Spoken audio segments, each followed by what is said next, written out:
this is Dave with Spinner Rack Studios, and welcome to my channel.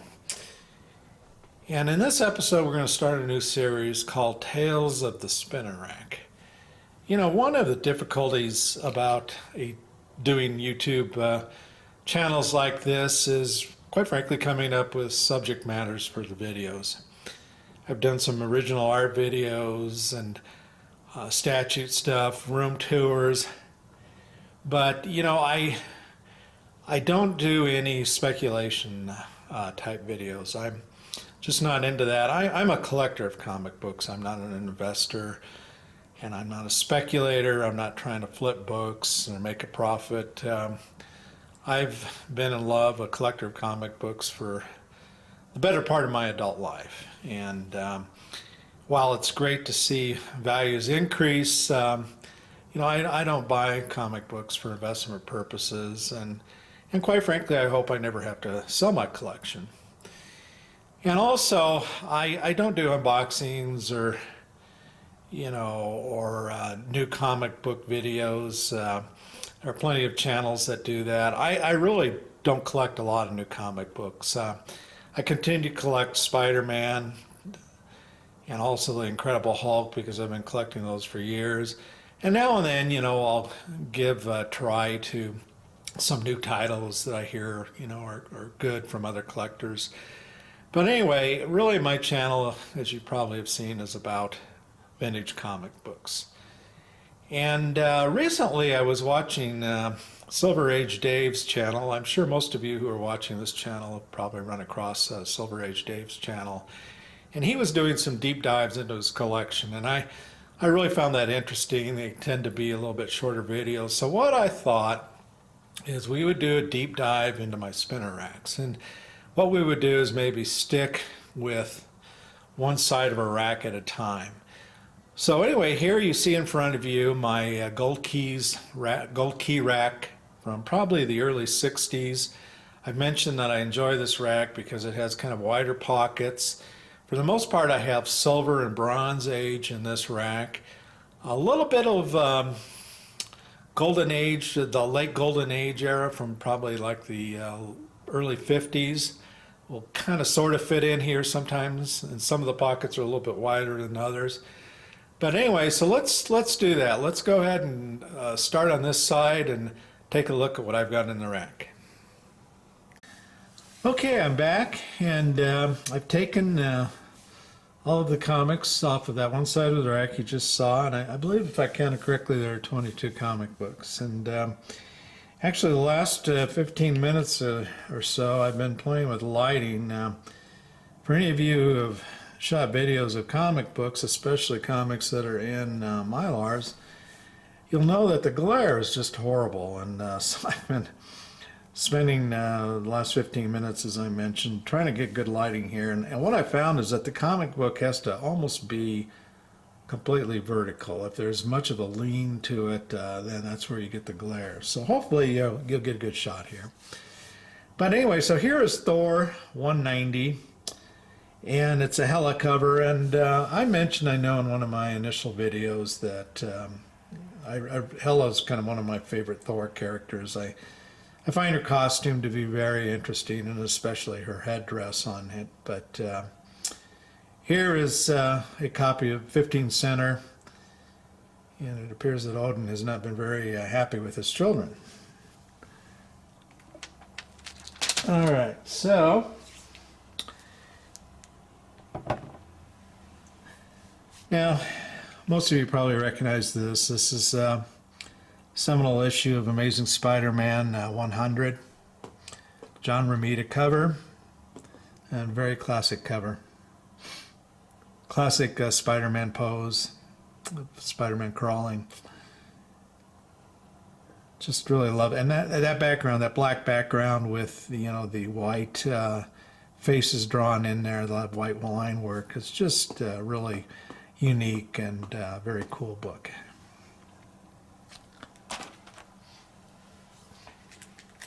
Okay, Silver Surfer number 18. The Silver Surfer series in the Silver Age, I think from comic covers, one of my more favorite series. You've got Black Bolt scooping in there, a character from the Inhumans that you don't see often.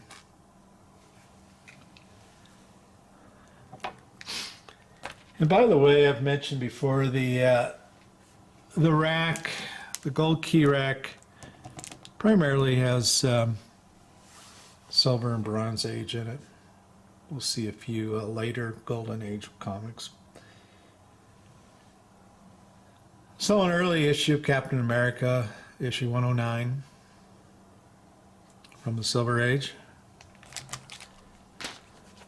You're going to be able to tell that I'm primarily a Marvel person, although I do have some DC in here, but my collection is, I don't know, probably 75% Marvel. A very famous issue of Tales to Astonish, 93, with Silver Surfer and the Hulk.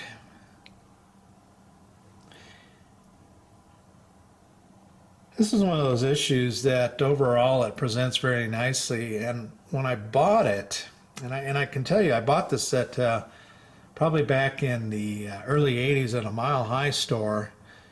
You know, and I was slipping through the Tales to Astonish and pulling out some. They were pretty cheap. And I didn't notice this until later on, but unfortunately it does have a pretty good sized chip there at the bottom corner. This is a book that I was kind of thinking about replacing, and then I just never got around to it. All right, so here we're going to move to a DC. Sea Devils, number 14, I believe, 12 center, from 1963.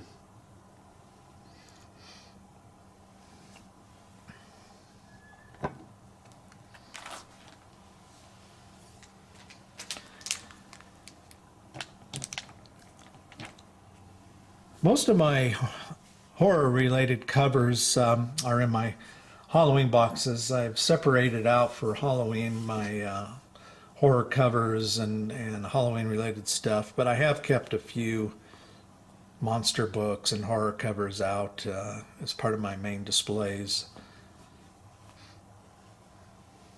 This is Crypt of Shadows number 3. All right, here is Daredevil number 8, cover that you see quite often of the Stilt Man.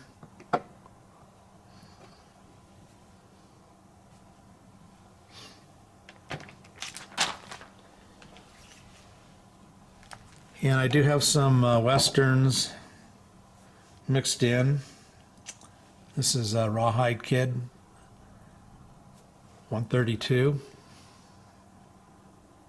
Oh, by the way, so this one I've always kind of liked Discover because it's got Wild Bill Hickok and Calamity Jane in there, so it's got some well-known historical Western characters in with Rawhide Kid. Okay, so here's another DC from 1962, and this is Challengers of the Unknown. Issue, let's see, 27.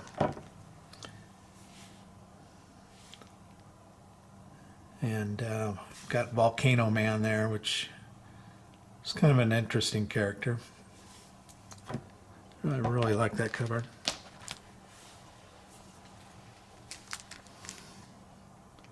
Tales of Suspense, 71.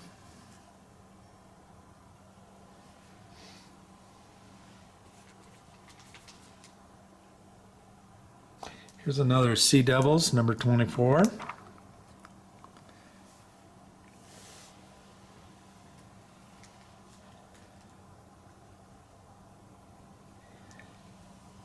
And then here is a Harvey book, one of the 3D books. The glasses are inside.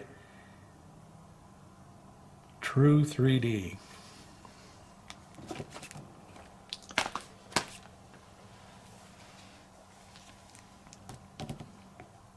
Tales to Astonish, 51.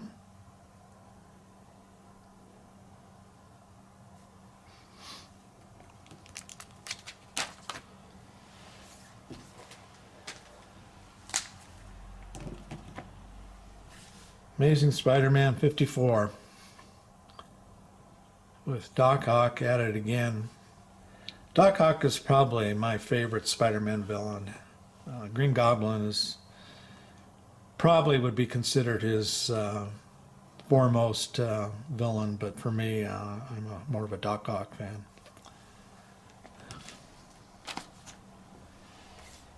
And then here's a one of the few later Golden Age 10 centers. An EC Saddle Justice. Of course, EC is best known for its horror titles, but it did have a few Western titles.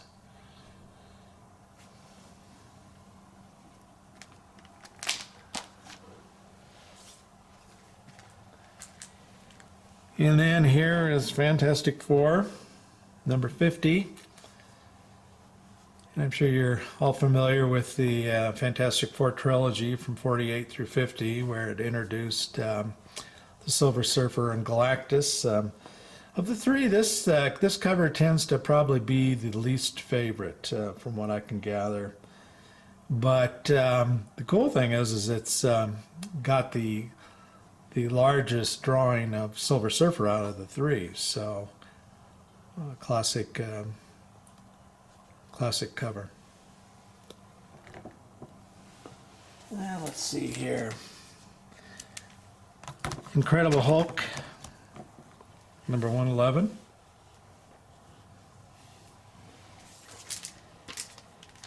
And here we have yet another later Golden Age book. Bobby Benson's B-Bar-B Riders, number 4. You know, this series was really kind of an oddball series because it kind of, Western motif, but yet it had a number of non-Western covers. And here one, it's almost more like a horror comic book with some guy in a spider suit and a web.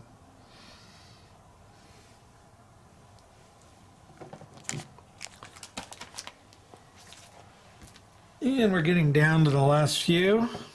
An early issue of Spider-Man, number 16. And the cool thing about this cover is it's got Daredevil in his original black and yellow costume. I think it was, Daredevil 7 or so, perhaps, that they changed the coloring of his costume to his more traditional red costume. And speaking of Daredevil, here is Daredevil number 77 with Spider-Man visiting along with Submariner.